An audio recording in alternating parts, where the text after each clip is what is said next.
Magandang araw po sa ating lahat. Ako po si Lieutenant Colonel Vic Anthony de la Cruz Robles, 43 taong gulang, tubong Suliban, Baliwag, Bulacan, at kasalukuyang isang transport pilot ng Philippine Air Force. Ang aking pong mga mahal na magulang ay sina Elino Lopez Robles at Emelita Dionisio de la Cruz, na kapwa tubong Suliban din. Ako po ay pangalawa sa 6 na magkakapatid.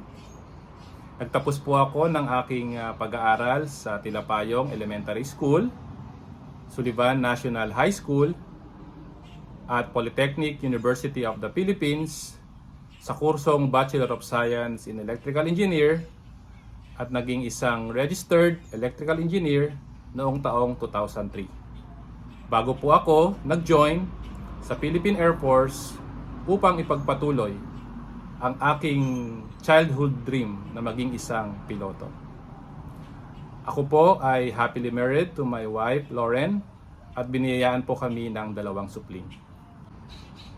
Ang isa po na pinaka-proudest moment na aking masasabi sa loob ng aking humigit kumulang 21 taon na paglilingkod sa Philippine Air Force sa ating bayan ay noong kami po ay mabigyan ng isang mission upang mailikas or mai-transport ang humigit kumulang 20 kabataan na nagkaroon ng dengue fever sa isang remote island sa Batanes. Ito po ay sa Itbayat.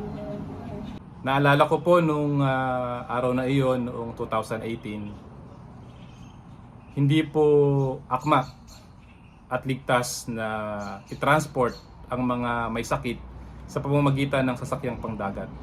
Kaya kinailangan po na sila ay maisakay sa ating eroplano upang mai-transport po sila sa Basco, Batanes, kung saan mayroong sapat na pasilidad ang ospital upang sila po ay malapatan ng pangunang lunas at atensyong medikal.